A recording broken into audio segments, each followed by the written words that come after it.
Sunday. Today is the 5th of December. I hope you guys are doing good. Pretty crazy week last week, and we're going to go over in this live stream kind of where I see the market going, some major areas, look at some of the biggest stocks that have been getting hit by this, talk about Tesla, talk about the S&P 500, probably go over Bitcoin, and then kind of just go over different tickers and stuff that you guys are watching. And just, kind of do a little weekly recap on what we're looking at next week. So, this video or this live stream, the latency is on the highest possible. So if you guys are typing things, please remember you are probably 25 seconds behind or 30 seconds behind. But the reason I make the latency this wide is so that this way you guys get a better quality, for the live stream, because the faster the latency, the worse quality the live stream is, unfortunately. Lying Eyes, what's up, my friend? How are you? Newbie here. What's up and welcome. So way this normally works, we start to go over like the market, Tesla, all those stocks that we basically talk about on here. And then if you guys have any tickers, you can just comment them and let me know. I will try to get through all of them. I like doing this because during the week, I really only talk about the same maybe 3 to 4 tickers. Somebody commented about that a couple of days ago. And it's not that I don't want to talk about other tickers. It's just that not only the algorithm, but people want to see that content. So like as a content creator, I can't be a selfish content creator and just create content for whatever the hell I want to do, because that's not what the vast population wants. You have to give your customers, give your community what they want. You know what I mean? So that's the most important thing. To me, is give you guys what you want, and those are the type of content you want. Ben, latency is one of the highest. Yeah, I have normal latency on right now, which is pretty, I think it's about like 20 seconds behind, but it does give it a little bit of a better quality photo or video. So I think it's like counting down. Good. Let me know what it is. Thank you, Ben.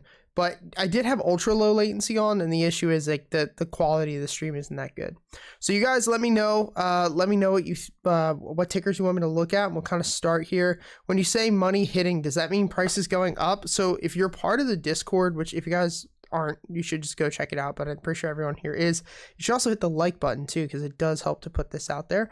But basically, if you see something like big money's hitting blank or big money's buying blank, basically that just means if you're seeing the flow that I'm posting within the Discord, it basically just means that they are buying the options. It doesn't mean that a stock is going to go up just because options are being bought. It just means that options are being bought. So 95% of the time, options will not affect the underlying stock unless there's like a gamma squeeze, which I can talk about I'll make like a whole video about it. But 95% of the time, it's not going to affect the underlying. When the underlying moves, it's going to affect the actual option. Good afternoon. Thanks for going live. No problem, Michael. Thank you for being here. Brian Johnson, are we going to see Tesla at 900? I really hope so. I really hope so too. SPY a ticker? Yeah, SPY is a ticker. We'll talk about that too. What about sectors in general rather than... All right, let's start going through these. Hang on. Let me take my hoodie off. It is hot as crap in my office. Hang on. It is like 55 degrees right now in Philadelphia, which is not that bad. Will Neo get delisted or is it fake news? Oh man, all right, these are good questions. Keep them rolling, and let's start going through some things. So let's start going through let's just go through the market. The very first thing. The first thing I want to state about the market, this is not a bear market. I have seen a lot of newbie people, which is not a problem, but a lot of newer people are like, hey, when's the market going to turn bullish again? The market's still bullish, right? First of all, we're nowhere even near what would be considered an actual bear market. But when you look at how the market has performed over the past year and a half, these types of pullbacks are supposed to be here. This is just normal, right? Corrections, I said this in the video on Friday, corrections usually happen once a year. We usually see a crash every 10 years. Usually see some sort of recession or economic downturn like every 10 years for a couple of months or a year. But this is normal. So like if you're somebody who is, and this is why I always promote my private mentorship students or any of the upgraded members who are in the Discord, I always say like trade shares. When you're starting, focus on trading shares. You can sell cash secured puts, but focus on trading shares, because even if you're trading shares on a company you really like, and we have like a flash crash like we had last year, or something like that, some black swan event, right? At the end of the day, at least you own the shares. And we'll talk about the whole Neo situation because I see a lot of people talk about that too. So at least you own the shares. Now, looking at the market is not down that much, guys. It's really not. If you look at the S&P 500, we went from 474 down to lows on Friday. That was, let me see, about a 5% drop. So that's not really a correction. A full correction would be a 10% drop back down to $430. I think it's possible. I don't necessarily think that that's going to happen, but it's possible. So let's talk about major supports. First support is down here at $450. Why is this a support? This is a support because this was an old resistance as well. If we go out and we draw our Fibonacci retracement tool right here, and we draw from this swing low to this swing high, you're going to notice that that swing low to swing high lines right up at $450. And you can see here on Friday, if we look at a 1-minute chart, going into close on Friday, and for those of you who are in the mentorship group or part of the Discord, the upgraded section, like you saw that we were trading Apple going into close, and we were trading SPY going into close because we were trying to find a rally. And we did. We held 450, and then going right into close, bulls came in, bought it up, and we pushed 1% on the S&P 500. $450 is a very, very strong support. So what does this mean? If we snap $450 tomorrow, it's really going to depend how futures open up tonight, but if we snap $450 tomorrow or Monday or Tuesday and we hold below for a session or so, the next drop you're going to see is down to 443, which is the 0.618 or the 60% pullback on the Fibonacci, which is a very, very strong support as well. And if we snap that, we will drop down to $430. So I personally don't think we will drop to $430. I do think that the extent of a drop here would be to $430 or another 5% fade. I don't think we're going to get like a massive crash or anything like that. So don't worry about that. So for the S&P 500, that's what I think. I still think we're going to bounce. I still think we're going to have a pretty good push back up in the next couple of months. And I really still think though, like I've been saying for a while now, that I really think that we're going to end up probably having a significant correction in January, February. It may happen a little earlier with how much this has been happening, how much of a sell-off we've had very recently. But at the end of the day, like, you shouldn't be worried. And if you are worried, you are probably trading with a little too much money, or maybe trading a position that you're not really happy with. So that's the very first thing. We'll go over that very quickly. We'll go over Bitcoin. I know many of you guys don't trade crypto. We don't really talk about crypto on this channel, but Bitcoin sold off aggressively on Friday, pulled all the way back down to this support here at 44,000, bounced to perfection. It still could pull back down to this major trend line, but still held major trend line. So like across the board with crypto, across the board with the S&P 500, we haven't really broken major supports yet. Let's go into Tesla because it's mainly what we talk about on this channel now. Tesla has this gap down to 900, which we've been talking about for a bit. And one thing you have to realize, and this is why I always tell newer traders, while I feel like Tesla brings a lot of newer traders to the market, I usually tell newer people, like, unless you're investing in Tesla, trading Tesla, especially trading Tesla options, is very hard because Tesla does not really, it's very volatile, not only in the price, but it's not like it follows the S&P 500. Tesla shareholders are very devout and very devoted to, holding on to Tesla. And there's many times where technically Tesla should completely drop. Like right now, we should drop down to 900, but it just doesn't. So it's a very hard stock to trade if you're somebody who is new. However, looking at Tesla, we do have this bullish pennant here, which, 60-70% of the times it's a continuation pattern. We should break out to 1240, 1250, 1260. We snapped this big support here on Friday. We dropped all the way down to $1,000, and we have to hold this. If we cannot hold $1,000, Neo most definitely will drop down to $900. And at the end of the day, it's really not that big of a deal. I don't have shares. I would like to get a position in Tesla down at $900. But if you still look at how this thing has been trading, even if it pulls back down to 900, it still is up 70% in the past 12 months. as of right now, even with the pullback from 1300, it's still up 100%. So like, end of the day, it's still performing very well. And these waves of volatility, like this is just part of being a shareholder. But as a trader with all this volatility, you can make a lot of money, but it's also very risky.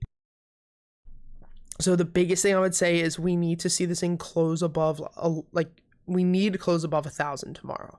And how futures open tonight is going to be important as well. Let me see. Are we gonna see Tesla at 900, Brian? I personally think so, unless the entire market really recovers. I do think we'll probably see it at 900, but we could see one more move up. We'll see.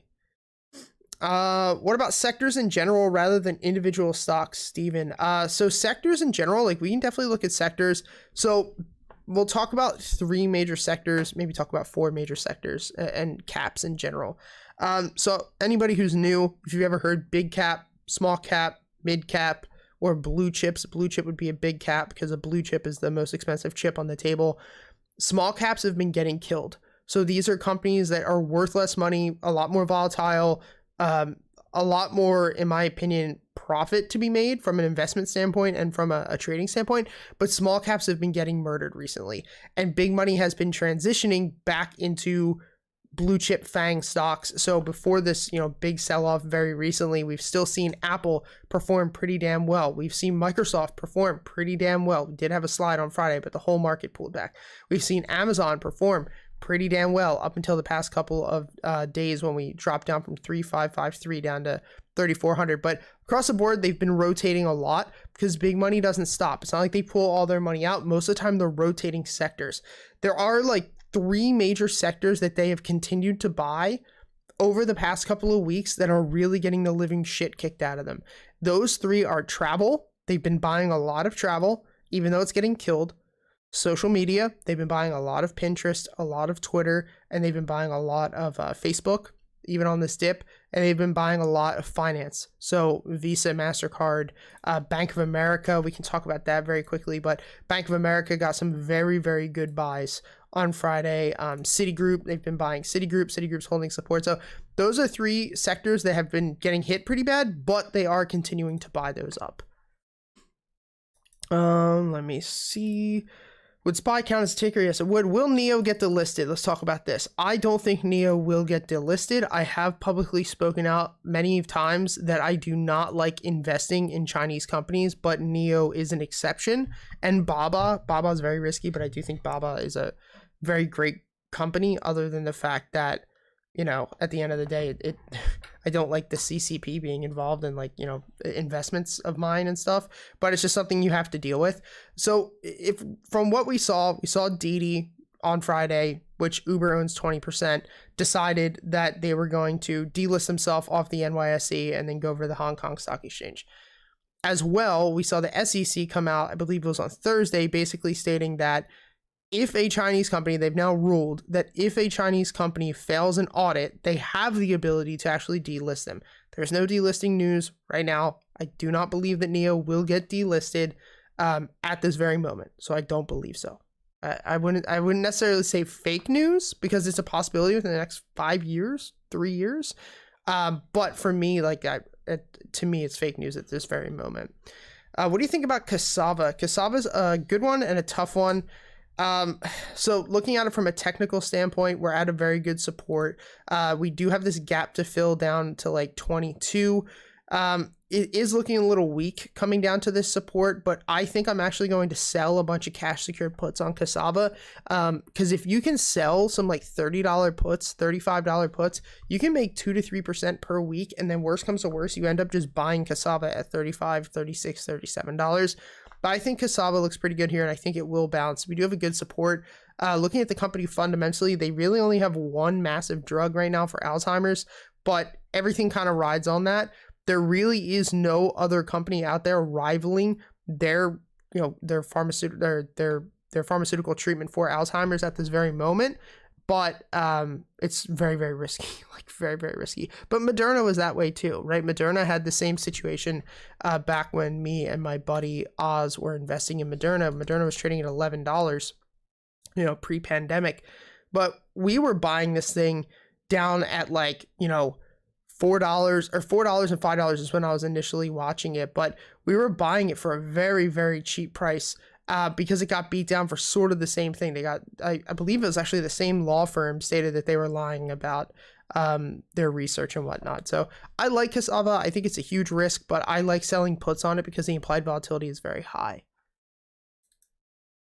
Disney stock. Let's take a look at Disney. Disney is a tough one. So Disney had this gap. We were trying to hold this support here that we saw after earnings. Earnings completely, it dropped. I had a position in it. I did cut it for a loss. We fell down to this support. We tried to hold 155. Now we have another gap down here to 130. So they got rid of Bob Iger on the chair. I think he's fully done with the company. I'm not 100% sure. But they got rid of him. And we were seeing some buying happening on this coming in Friday for like the end of December. But looking at where it's trading right now, it looks like it's trying to bounce, but I don't know. I feel that it would just fill the gap first and then try to bounce. So for me, like I would just sit out of Disney at this point and wait to buy it at 130. If you don't get to buy it at 130, whatever.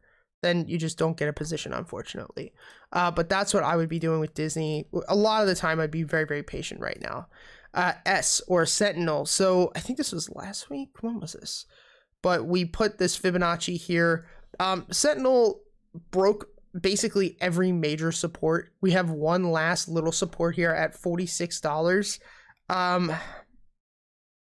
This is tough. This is very tough. Yeah, earnings coming up. I really wouldn't touch it personally. Who is this? Who asked this? Steve-O. I personally wouldn't touch it. If you're in a position, you know, it might be worth holding because we are sitting here at this little support, but like there is nothing telling me like I need to get into this thing. It does seem like we're trying to bottom, but the MACD histogram still made another lower low. So personally, not something I would touch. Hut, if you have time. Yeah, let's do it up. So I took a position in Hut. Was this Thursday? I day traded it. We had this big drop down to 937. I was seeing if we could pull back up and get over this 618 Fibonacci level at $11. We couldn't, so I closed it. I made like $40. It was not much. But we broke that support. We cratered through that. I unfortunately think unless like we get a ridiculous rise tomorrow, which with how this market's been, who knows? I ultimately think that Hut will probably drop to 750, 760 personally. Talks about Cassava. What's the deal with bad rap on Neo being delisted? So looking at Neo, like let's talk about this company in general first, right? The company, good delivery numbers that came out. You also look at the fact that people are just worried about investing in Chinese companies, right? Because the Chinese Communist Party, or if you ever hear me say CCP, I don't know anybody who watches politics or pays attention to politics, but the CCP or the Chinese Communist Party can do whatever the fuck they want. I'm sorry for cursing, but you know, but they can do whatever they want. So imagine in the United States that the president says, you know what, I don't want Amazon to be a publicly owned company anymore. I want them to drop off the New York Stock Exchange, and I want the company to only make, I don't know, like only ship things for the United States government. Like they can do that. Like in China, they can do whatever they want. Because it's a communist country. They can force companies to do whatever the hell they want. We saw with like TAL and we saw with EDU, both these companies cratered because they basically said that for now on, online education companies, software companies in China have to be nonprofits. And it just really ruins and loses the trust of American investors. So we've seen a massive sell-off in the market, a massive sell-off in small caps, a good sell-off in EVs across the board, and a big sell-off on Chinese companies. Now, I did sell cash secured puts on this, so I will probably end up buying about $30,000 worth of Neo at an average of $33 unless it closes over it by next Friday, which I'm not even expecting that at this point. I think we will bounce, but like when I take an investment or take a put position or anything like that, like I just decide like worst case scenario is happening. If I'm okay with that, that's cool. So worst comes to worst, I will buy about $30,000 worth of Neo. And then I will probably look to, if it were to drop down to 22, maybe buy like another 10 or 20,000. But I don't really know if that's going to happen. Only time's going to tell, and we'll decide from there. Neo and Baba will stay. CEOs confirmed it. I agree with you, Jeff. I believe so as well. I mean, Alibaba is getting at a very, very attractive price.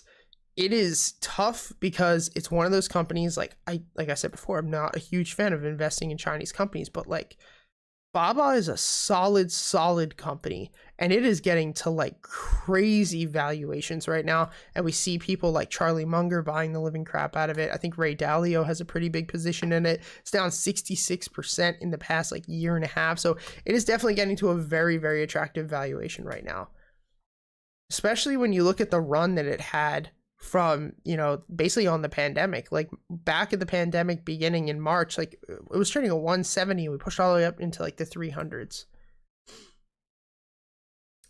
I was at Disney World. It was packed, longer lines previous, stores were full, and food prices are up. Yeah, I mean, I feel that like Disney fundamentally is fine. Just looking at it from a technical standpoint, it might continue to fade.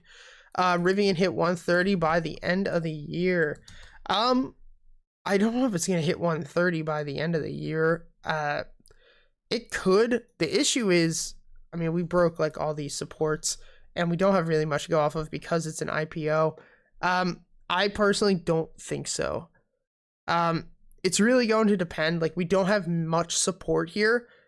We have a last little support at 95, but to be quite honest, if you're buying an IPO, I would never trade an IPO ever.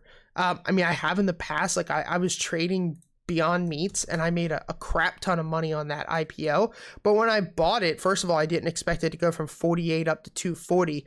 I just expected to invest in the company. The only way that I would really touch an IPO is if you're going to invest in the company long term, like Endeavor, EDR.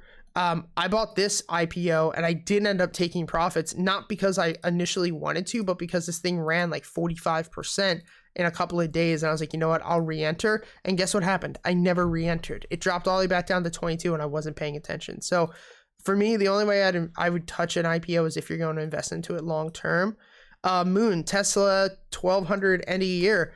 Possibility. Like I don't think so, but there is a possibility we could take one more push back up to 1250. The entire market can completely bounce back tomorrow, and we could see, well, not tomorrow in general, but like we could bounce off that 450 support and we can have a huge run into the end of the year, right? It's really going to depend. I wouldn't be surprised with how Tesla trades. Every single time that I'm like, Tesla needs to pull back here, needs to fill the gap, blah, blah, blah. It never does. So we'll see. It's Nora, Stock Explorer. What's up, Nora? How are you? Very good to have you here. Let me see. Let me go back through. Let me go back up. I accidentally skipped through like half of everything. Hut, we already talked about that. Cassava, talked about that. If SPY falls, Tesla will fall. Simple. True, Pedro, I agree with you.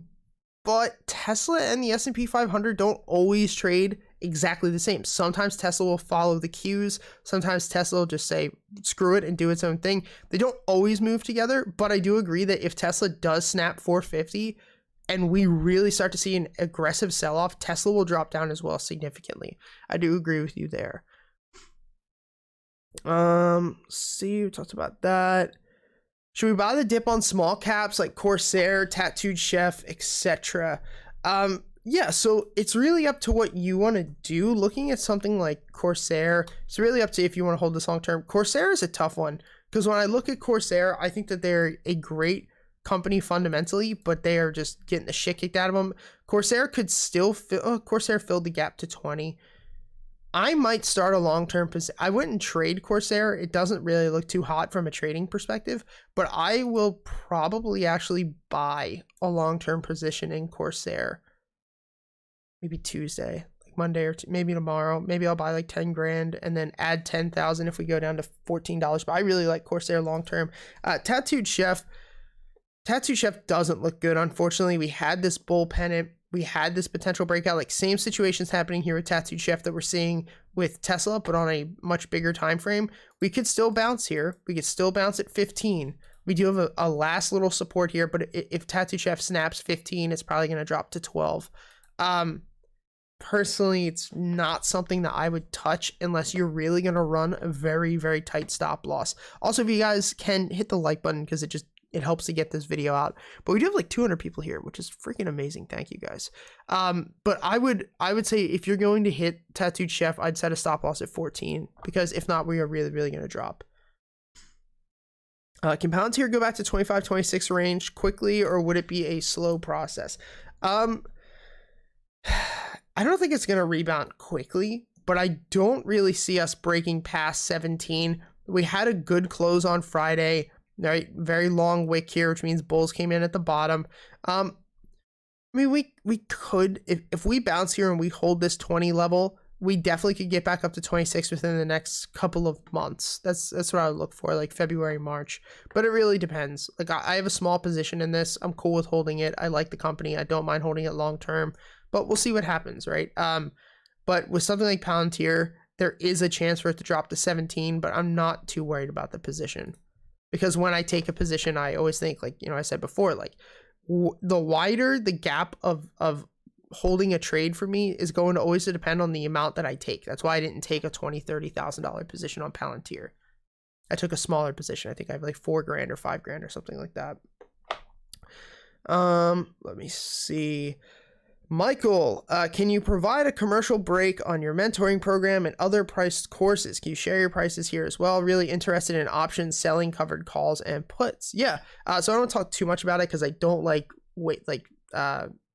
promoting stuff a lot. You know what I mean? A lot of YouTubers do that. But we do have a private mentorship group that we kind of stopped having people come into for a couple of months, because we got up to the point where we had like over 1,000 people back at the end of the summer. And when I do like a private mentorship group, I want it to be that I can actually answer you when you need me to. And there's not, thousands and thousands of people who are needing my attention at all times, because I just can't do that. I'm just one person. But we do have a private mentorship group. You get access to the private Discord, which is completely different than the other Discord, where you get access to myself. There's also all of our other private mentorship traders. There's also a lot of the other analysts who are, I would say they're advanced. So they're definitely people who have gone through our courses, gone through the mentorship program, proven sustained profits. That really, really helps as well. You also get access to the 60-hour course library. So we have an entire course library. It's like 62 or 63 hours with all of the courses that I've ever created. And we're totally rehauling that right now as well. You also get access to morning live streams. So I live stream like this every single morning with them specifically. And you get direct access to myself. That is $99 a month, or it's like, I think $900 for the year. But I stopped having people come into that because it's just too much. But we did open like 10 or 15 more spots if anybody is interested. And then there's also a free Discord, which the link should be in the description of this, and you can upgrade over there for $20 a month. And with that, you get access to all of the trades. Most of them are usually shares positions or selling cash secured puts. Really depends. Sometimes I do trade straight up options, but I do give an example of like, you could take blank options position, or this or that, depending upon like what we're doing. And that's $20 a month. Plus you get access to like the upgraded bot. And I am over there in the premium section sometimes, but I can't be there answering questions all the time, unfortunately. So that's why we separated the two, so that this way somebody who doesn't need as much hands-on help or trading can just go over there. And the other people who really need the help can go get, the help where they need, where we can actually work with them directly and whatnot. But I am looking potentially in 2022 to try to do like direct working with people, but I'd only be able to take like 5 people a month or something like that, and like actually every single morning sit down with them. But it's just tough because like time is very limited. Lucid Upstart entry price. Let's take a look here. So we traded this Lucid pennant breakout back here in October.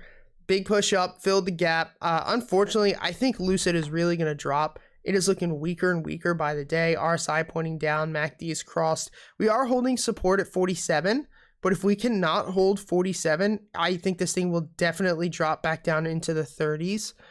For me, I'd be looking to enter Lucid at $28, $28 to $30 if that occurs. I don't think Lucid is worth entering a position here. Even if it were to rip, like, for the next couple of weeks, I still don't think it's necessarily worth taking a position. Upstart, however, is looking very, very good, very spicy here, looking very, very nice. Looking at a weekly chart, we are at this major support level. If you just draw a huge trend line across the board here, very strong trend line. If we draw a Fibonacci retracement, that's not the tool I want. Here we go. Fibonacci retracement, you can see that we are way past that 0.61% Fibonacci line, but this looks really good. I really like Upstart a lot here. You definitely need some more time on your hands, like if you want to hold this position for the next couple of weeks. But I really like Upstart. Upstart looks really good. I think a position at this price, who was that? Steve-O. I think Upstart is very good. I love you talking about Tesla, so I certainly appreciate it. Hell yeah, thank you, Michael. Be mindful of that gap before 430, though. Yeah, that is true, Stephen. If looking at SPY, I know I'm way far behind what you guys are typing. I'm sorry, because the latency, and also there's so much typing and I talk way too much. But yeah, there is that gap on 430 for SPY. And I do think that if we snap 450, we most likely are going to drop back down to 430 anyway. Uber, do you think it's bottomed? That's very good. All right, let's do this. You want to take a look at SPY. It's moving before any trades on Tesla. We already went through that. Uber, you think it has bottomed? So I have a position in Uber. I'm thinking about adding more. Looking at how Uber is trading, I think that we will bounce, but I wouldn't say that it's bottomed. I think that if you're really trying to find the bottom here on Uber, I think if you're really trying to find the bottom, the best is $33. That is, in my opinion, the bottom. However, I wouldn't be surprised if we completely recover this week and get back up over $38 because this trend line is very strong. So if you want to be a little risky, which is never a problem, start a position now. If you really want the best possible price, 33 is it's going to be your price here. Let's see. Talk about Bitcoin, Ethereum. Bitcoin bounced off of that support very well, and Ethereum as well sold off aggressively, but Ethereum's really holding here. I own some Ethereum. It is not much at all. If Ethereum pulls back down to 3,000, which it could, right? As of right now, we are holding really well. If it does pull back to 3,000, I will probably buy more. Let me see. Thoughts on Facebook with a new upgrade? Yeah, I really like Facebook here. I mean, Facebook is a great company, as much as I don't really like to spend time on Facebook and really like the platform like at all. But like from a fundamental standpoint, from an investing standpoint, it is a very good investment in my opinion. And it has pulled back. You see, I already have this drawn here because I figured we'd talk about it. It has already pulled back 22%. 22%. So it is in, you know, I would say more than correction territory from all-time highs. So I really like Facebook here. We're holding this Fibonacci at 305. We have a very strong support. Bulls came in on Friday. It could snap this and move down to 250, but I really like Facebook, and I added to my position on Friday. I really like it. Neo end of year prediction. Man, that's tough. If I had to guess, I would expect Neo at $40 end of the year. But if this craziness continues and we see like shutdowns or something, which I don't think, or like bad news come out of like Neo or more Chinese companies deciding to delist, even though Neo is not doing that, it still could create a ton of terror upon investors, and then we could see it drop down to 26. But I think probably 40. I do think we will bounce here. And I'm looking at it objectively, though, it definitely can drop down to 26, right? I'm not one of those people who looks at things like from a subjective standpoint, like because I have a position, it has to go up. Like I'm not that type of person. There's definitely a huge chance to drop 26. Is Apple a good buy at 164? Yeah, I mean, Apple. So we saw, if you guys saw the video I made, maybe I didn't make a video. The times and days and content just kind of molds into one blob in my brain. I don't think we did a video on it, but in the one of the streams I did with the private mentorship group, I believe it was on Thursday when Apple cratered to 157. We had news that came out basically saying that like iPhone sales demand is going to be slower and lower this holiday season. And it's like, we already know that. We've known that the demand has gone lower and lower for the past 6 years. That's why this entire company has pivoted into becoming a service-based company and a wearables company. you know, we did see a little bit more demand last year with iPhones, but like, no, we already expected it. I think that if you want to buy Apple here long term, it is not a bad move. If you want to trade it, I would at least wait for 157 and see if it pulls back there, but I don't think it's going to end up happening. It's a shame. I'm long on Sava and think they will be the holy grail of Alzheimer's diseases and now in phase 3. KB, let me tell you something, man. Or girl, I don't know what your gender is, but sorry. But what I would say is if it does get FDA approval, fucking this company could go to easily $500-$600 because from the Alzheimer's side of things and the limited research I've done, I'm not anywhere near like, you know, a professional when it comes to talking about this, but from the research that I've done, there's nothing else out there even close to competing against what they have. So I completely agree with you.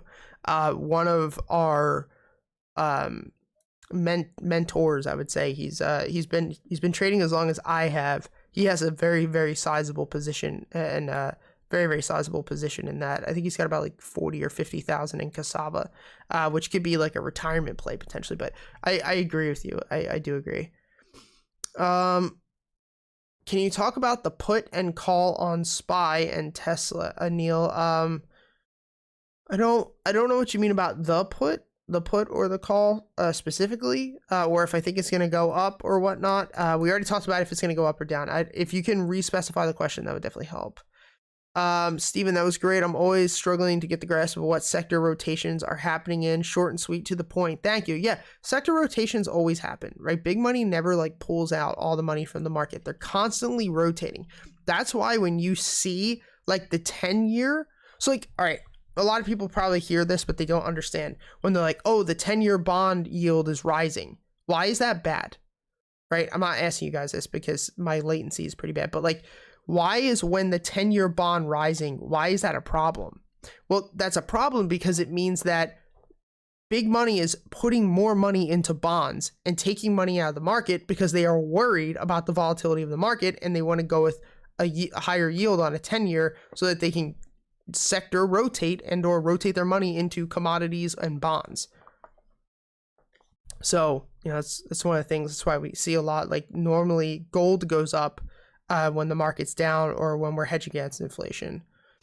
Ryan, Upstart has pulled back huge, time to double down. Company fundamentals seem solid. Company fundamentals are solid. It has been a bit since I've actually looked into the financials, and I don't want to spend too much time doing it because there is a lot to go through in the next 20 minutes. But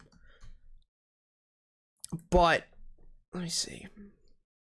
Forecasted growth 37%. Earnings grew by 1,000%. Let's see what the financial health looks, because that's the most important to me. They have a shitload of liabilities, though. Holy crap! I didn't even realize this. It's okay. It's not too bad. 649 million in debt, 719 equity. It's definitely a risk, but I do think it's a risk worth taking, honestly, with CRM or not CRM with Upstart. What do you think of Macy's? From a trading perspective, Macy's is back down at support. It's tough. I would personally wait. I think Macy's will drop down to 22. I would wait. What about my boy AMC? Yo, Big Money bought a lot of AMC on Friday. They bought a lot of AMC.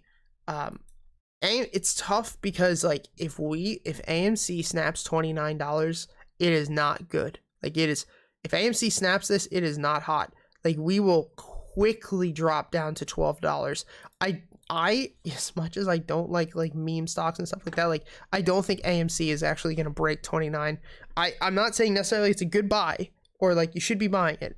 I think that it's pretty good if you want to take a position selling cash secured puts on it because implied volatility is pretty damn high right now, but it's really trying to hold $200 or the 200-day SMA around 29, 28. But if it does snap this, we will very, very quickly drop down, especially if we go and throw, where is it? Fixed volume.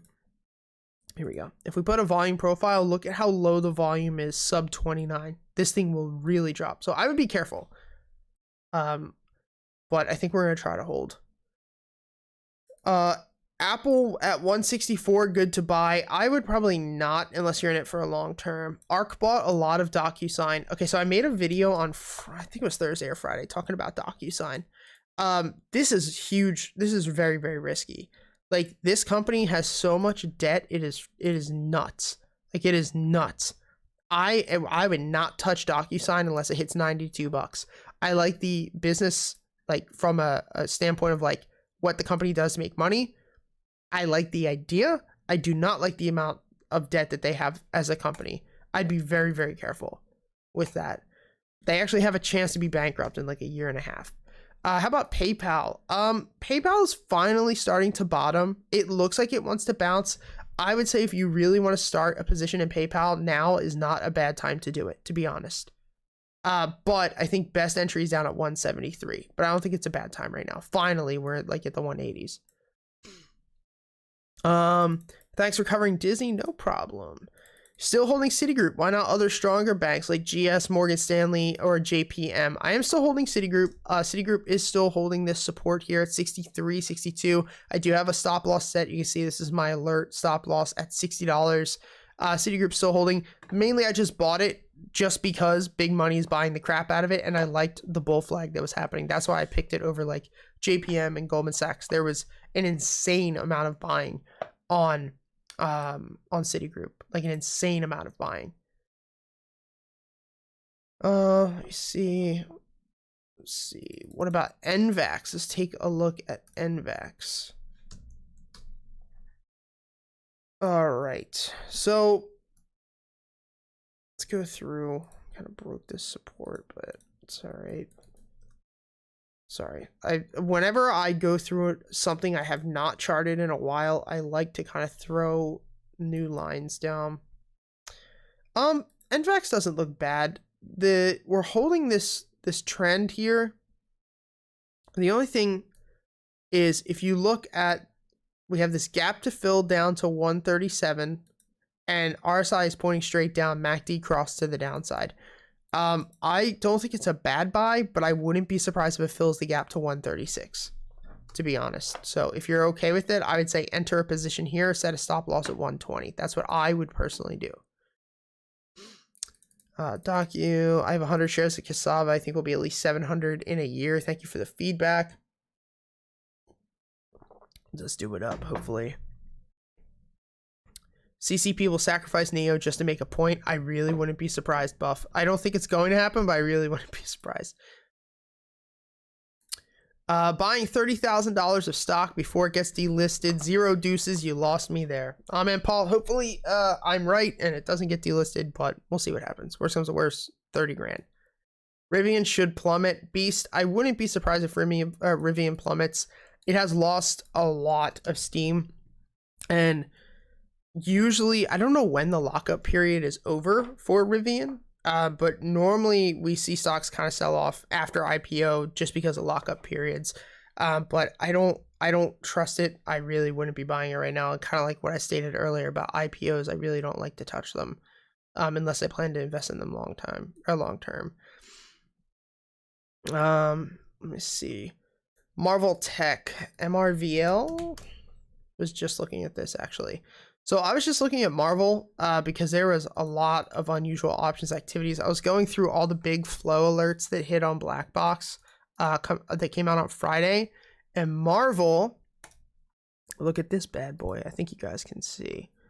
But Marvell looks pretty damn good. Fuck. Just mixed. Hang on. I did click the wrong button. There we go. So we saw a huge amount of money come into this for 6/17/2022, a $1 million call. One person bought this 6/17/2022. About $50 million worth of dark pools came through to a close. This is tough. I wouldn't buy it personally, but if you're already in it, I would let it ride. We are pretty far away from this major trend line. It is gapping up. It's continuing to run. If you're in it, I would definitely let it ride. But if you're not in it personally, I would probably just not take a position on it, honestly. What is long-term, Pete? Like over a year, you mean?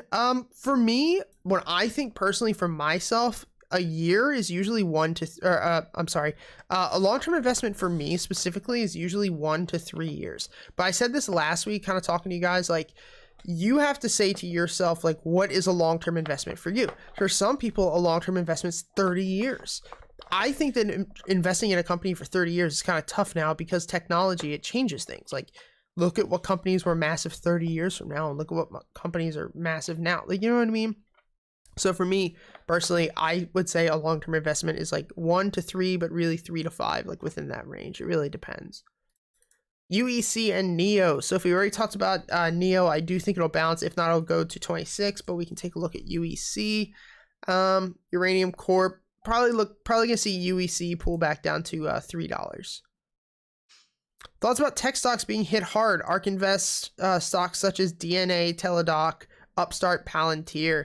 Yeah, so I think in general, like, you look at a mix of a lot of what Ark is holding, specifically like an ARKK or something, and they've all performed very, very well over the past year. But like I was saying before, like, even if you look at most of these companies, you know, except for Palantir at this point, they've all still performed very well over the past couple of years. Like, you look at something like an Upstart, right? Upstart has dropped basically 62% in the past 48 days. But if we look at the past year, the stock, let's go back here. The stock is still, within the past year, up 638%, right? Still up 638% in the past year. So, I mean, I just think that a lot of things are cooling off right now, and that's fine, right? A lot of these companies, they cannot continue to go up forever. Unfortunately, same with something like a Tesla. Like, as much as it looks great for headlines and stuff, like, it doesn't tend to. Like I said, I like Upstart a lot here. I bought Palantir. I think Palantir is a huge risk, but I really like the company, and I'm completely cool with taking the risk. Looking at something like Teladoc, I really like the company long term. Like, I really like Teladoc long term. But looking at this as well, like, if we look in the past, since IPO back in December or September 15th, like, of 2015, we're still up massively. I really, really like Teladoc at this price. I really, really like Upstart at this price. I think Palantir is a huge risk, but I like it at this price, and a risk I'm willing to take with a very small amount of my money. And DNA, I have no clue about. Honestly, I have no clue. So I won't comment on that. And this thing is dying heavily. I have no clue what the company even does. So, but at the end of the day, yeah, I would say I really like Upstart. I really like Teladoc, and I really like Palantir. WEJO jumped. Why? Not sure. Let's take a look. See if there's any news.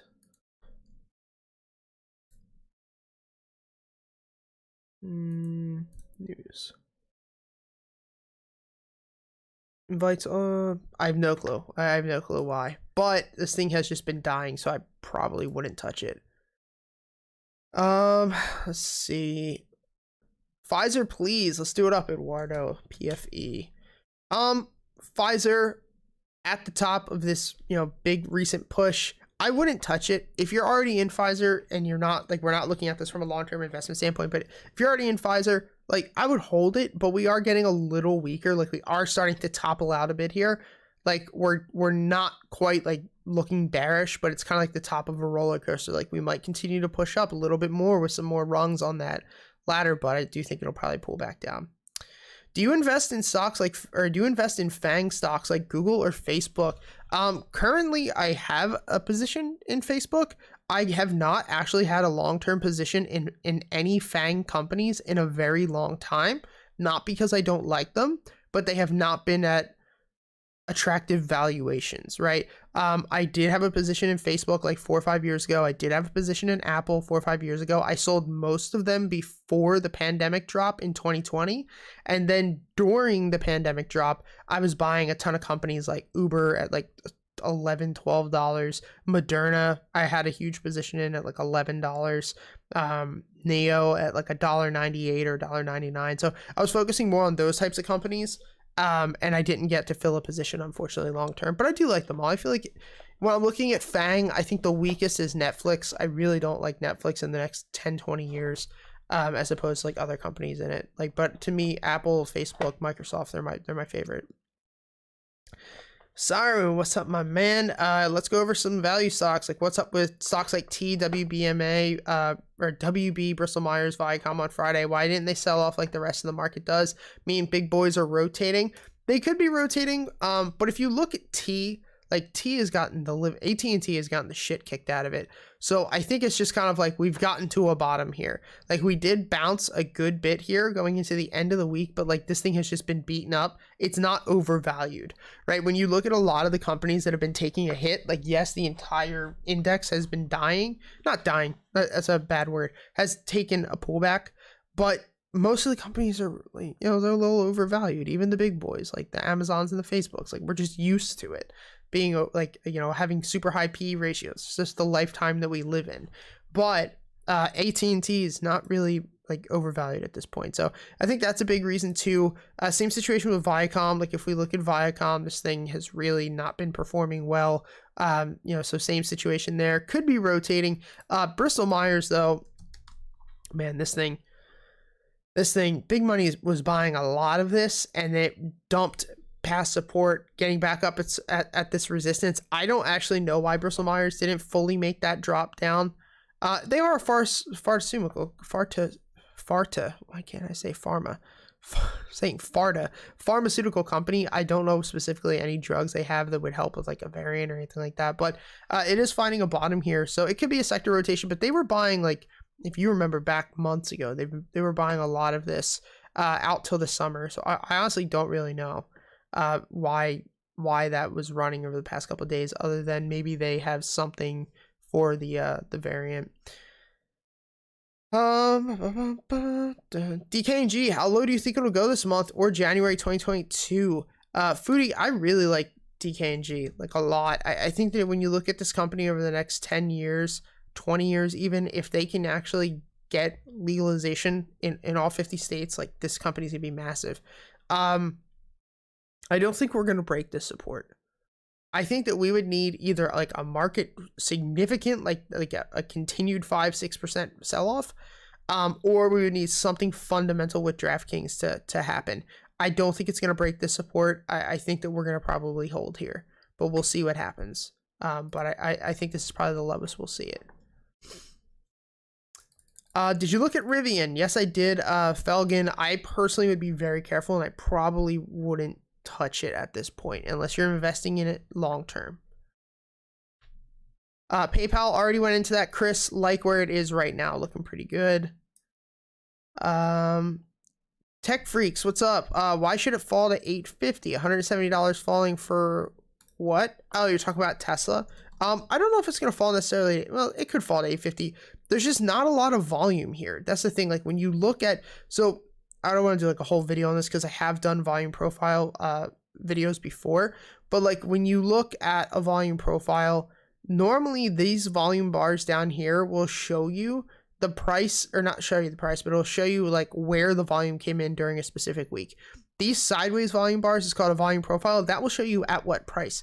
The areas where there's very thin amounts of volume is usually where it's very easy for a stock to move in and out of, which is what you really want to be careful with when you're, trading something. You can see how fast we gapped up from 890 all the way up to 1200. There's no volume up there.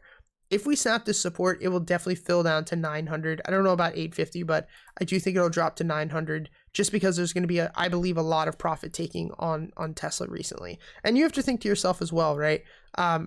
Objectively, as much as I love this company, I want to see this thing go up into like the 13, 14, 1500s and whatnot. Like you have to think to yourself, like if you had billions of dollars and you could move the market, would you really be taking a huge position or starting a huge position or adding a huge position at Tesla, or would you be waiting to see if it pulls back? Let me see. PayPal, already talked about that. I think it's a good time to get in.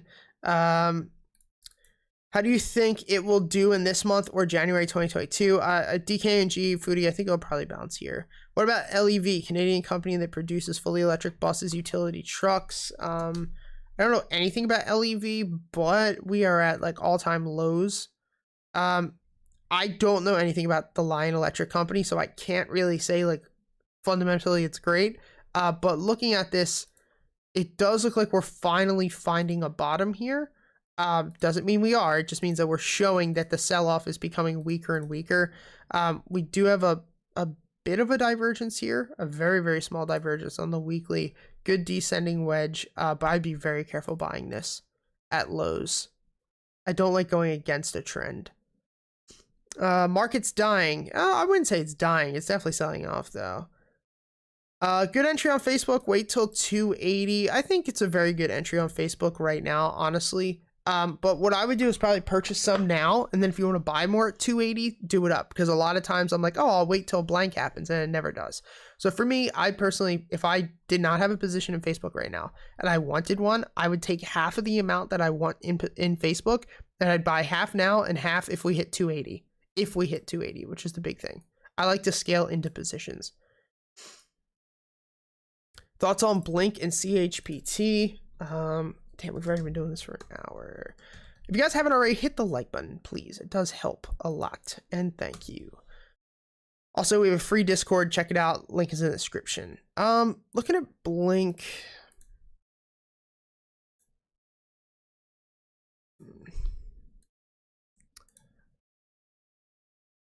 It's really tough, man, because we're trying to hold this 200, but like we broke through it. RSI pointing down, MACD's crossing. I think it might drop to 26. I wouldn't start a position yet, personally. I'd probably wait. Smash the like for Pete. Thank you. Thoughts on Pins and Corsair? Kind of talked about Corsair earlier. I love this company long term. From a trading perspective, it will probably drop down to 18, but I really like this company long term, and I might start a position tomorrow if I can actually remember, because I don't write everything down. And then as far as, what was the other news? Pinterest. I really like Pinterest. Pinterest is at a ridiculously good price right now. Social media across the board, Pinterest, Twitter, Snapchat, all very, very good prices. I really like Pinterest here, and we're holding major support at 36. We might fill the gap and die to 26, but I don't think so. We're looking pretty damn good here. We'll see what happens. Docu sucks. Unfortunately, it doesn't look good. Oscar, sorry I missed out. What were you talking about? Tesla for tomorrow? I personally don't think Tesla. I don't know what Tesla's gonna do tomorrow. I don't try to look at what tomorrow specifically is going to happen. But I try to look at like what's going to happen within the week or the next week or something.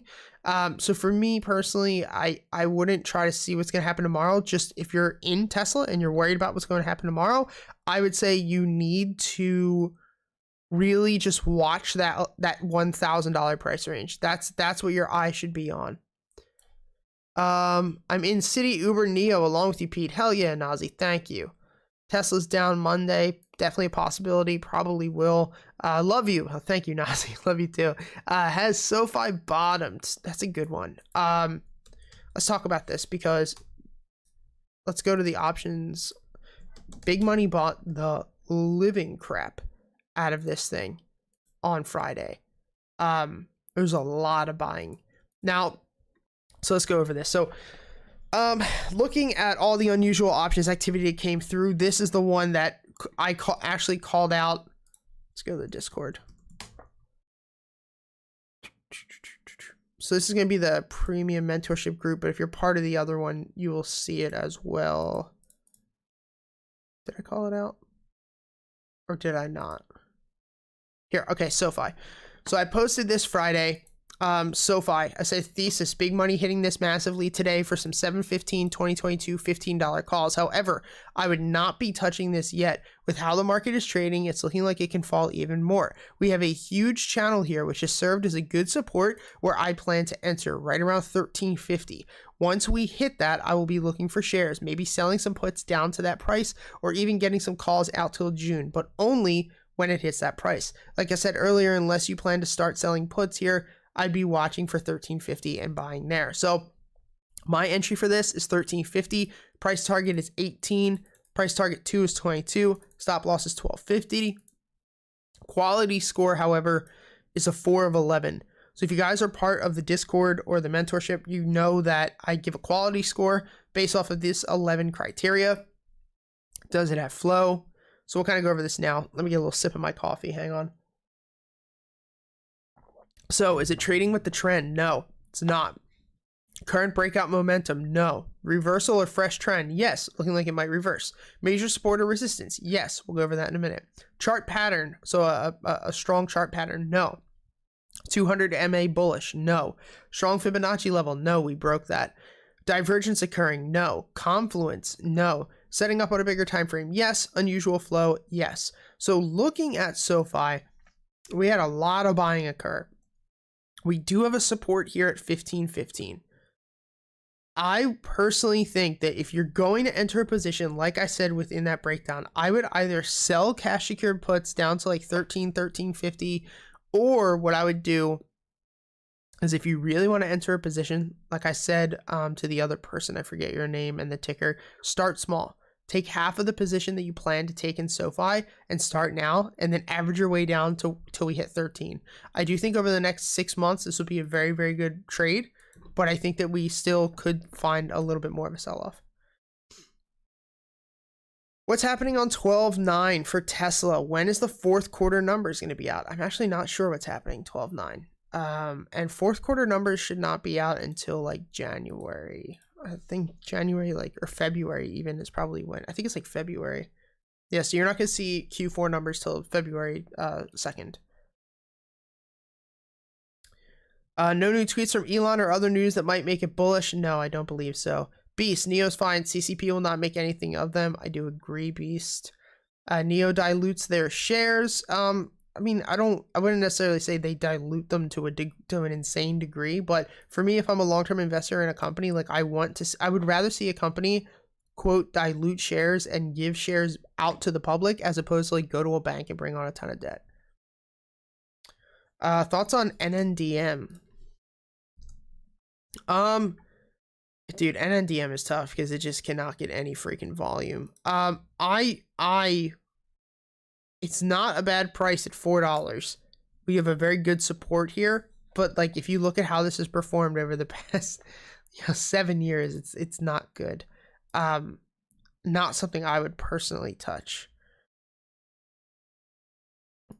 I like the way you do this. I recently joined your Discord. Could pretty soon join your premium group. Appreciate all you do to help us make money and secure our investments. Hell yeah, Foodie. Thank you.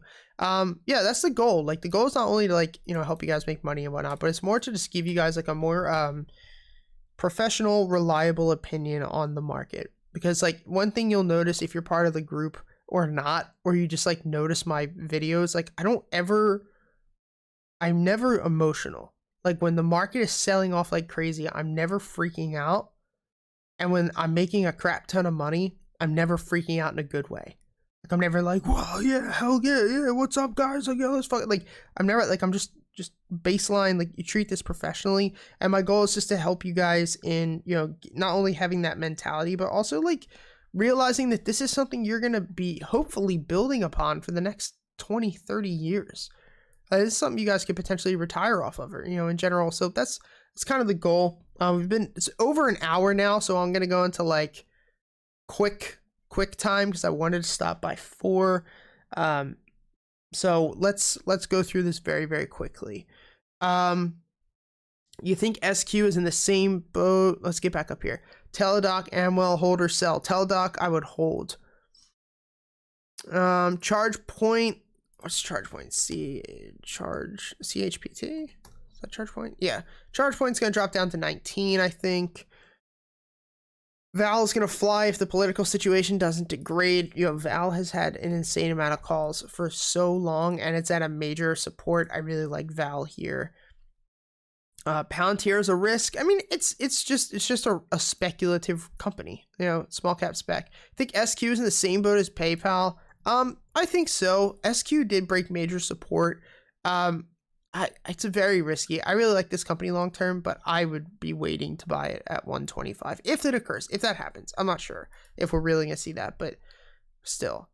Plus 21% dividend on Val is insane. Affirm, JR, Affirm. I have a position in Affirm right now. I am probably gonna average down tomorrow, holding support here. But if we snap, we're filling the gap to 70, so it is a huge risk. Huge risk. I'd be very, very careful. Sofi, I would start a small position and then maybe hang on to it for a little bit, but I'd say watch out. Because it does look like it might fall to 1350.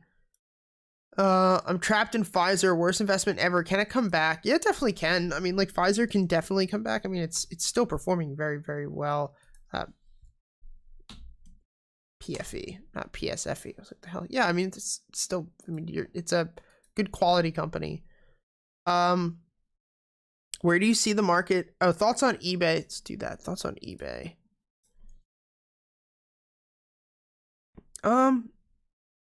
It sucks because big money was buying a lot of eBay, and I closed my position out not too long ago, luckily, because it dropped. eBay is at major support. I think eBay is a good buy here. Let me see. Kind of concerning. Some stocks dropped. Year low support. Okay, there we go. Thoughts on eBay. Where do you see the market going within the next 3 months? I'm really worried about inflation. I want to make a video about the whole Michael Burry situation. You know, like Michael Burry's been buying, he has an insane amount of puts. I think he closed most of them out. But one of Michael Burry's theses for all of this bearish sentiment was that the Fed is lying about how much inflation really is. Because when they do their inflation numbers, they take out things that are like, you know, black swans, or like, basically they take out the numbers that are not normal. So like when you see inflation on cars at like 25, 26%, or you see like lumber inflation rip, they don't count that into the numbers. So a lot of people believe that inflation right now is really like 9 or 10%, not what the Fed is already telling us.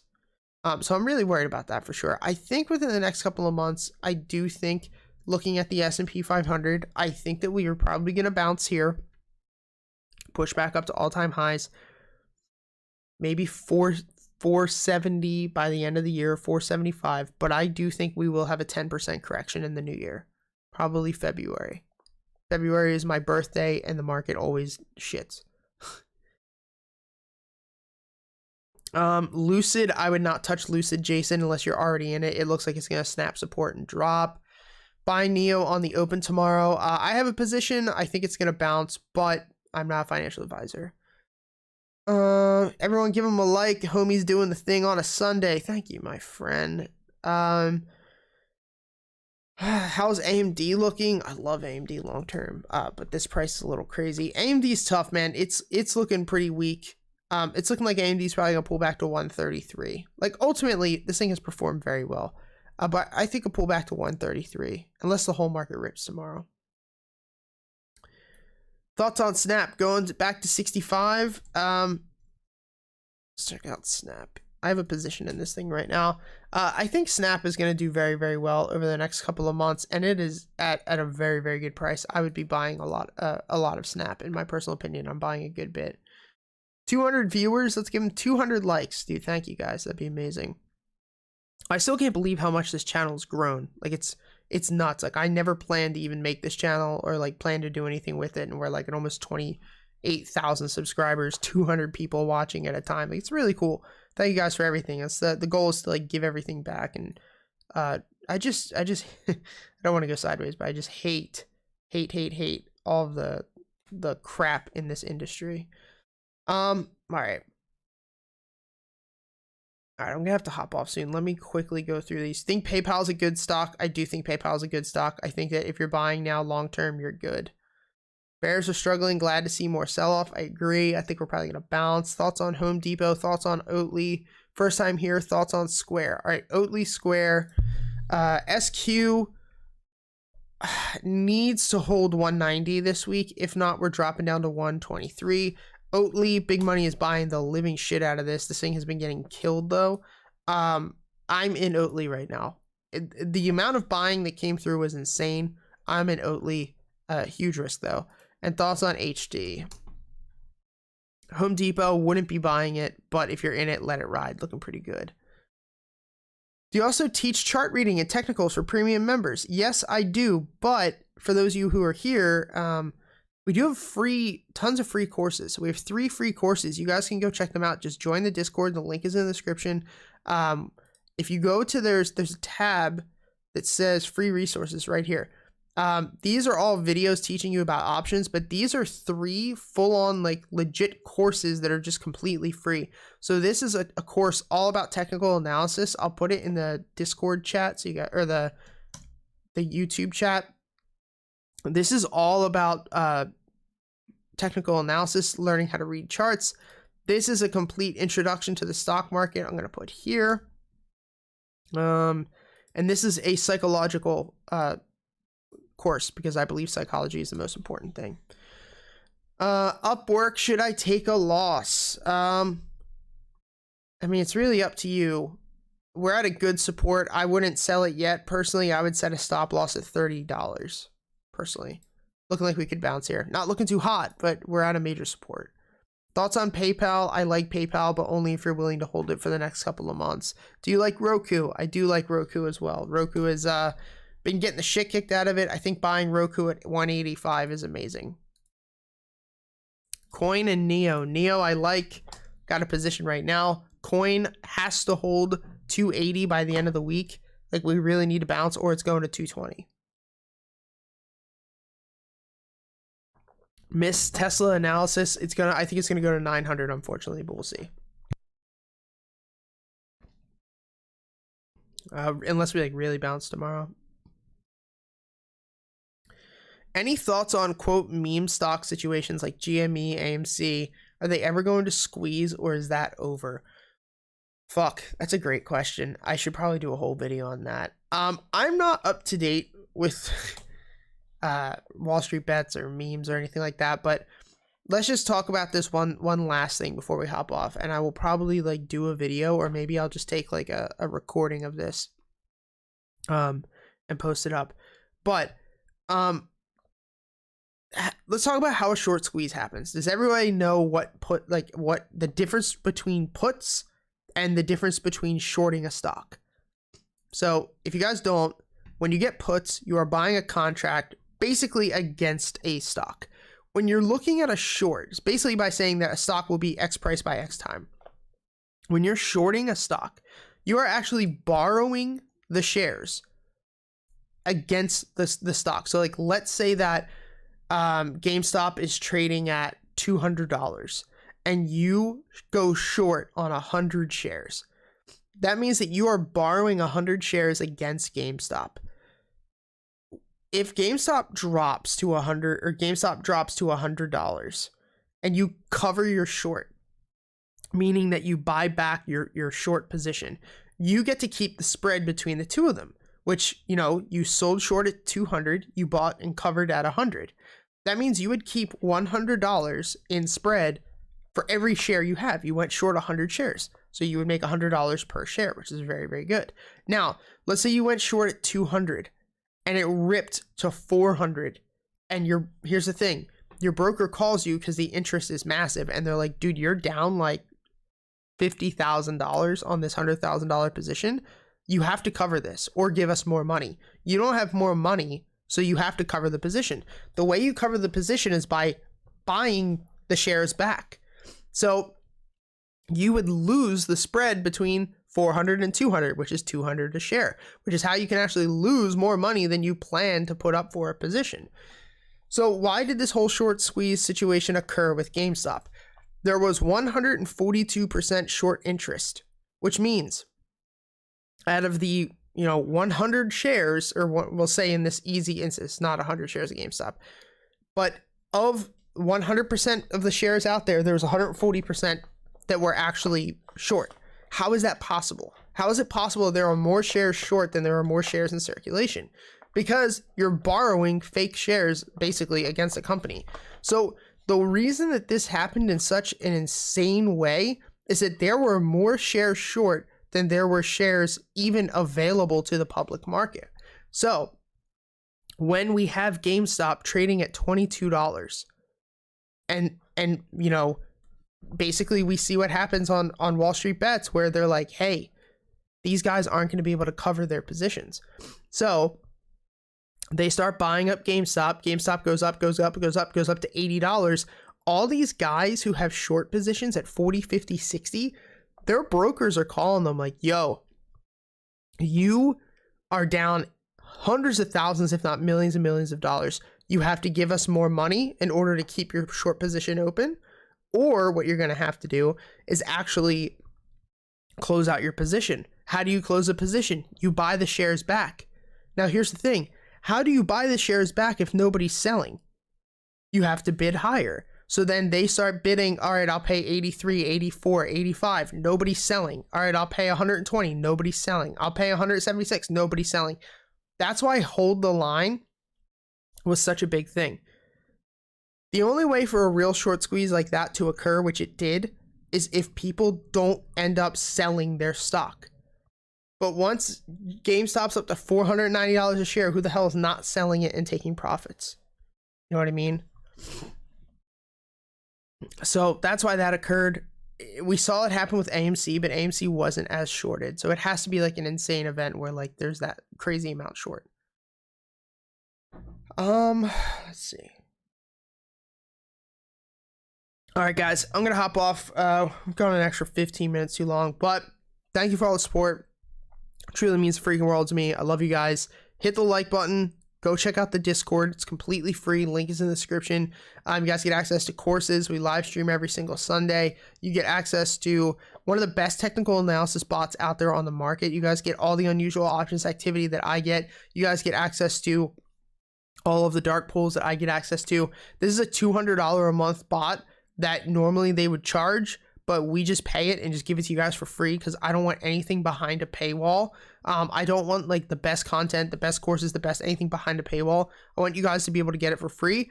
Then if you really like it, be able to upgrade. So go check it out. It's completely free. If you want to upgrade, if you want to get access to all of my trades and the upgraded aspects of the bot, once you're in the Discord, you just go to the upgrade section and you can join for $20 a month, but it is free for the first 3 days, so you guys can make sure you like it.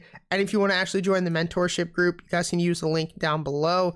And we have like 15 spots open. So this is what I was saying before. You guys get access to the 55 hours. Now it's like 60 hours of courses and lectures. You guys get direct access to myself. You get access to the premium Discord, and you get to live stream with me like this every single morning for the first hour of market open.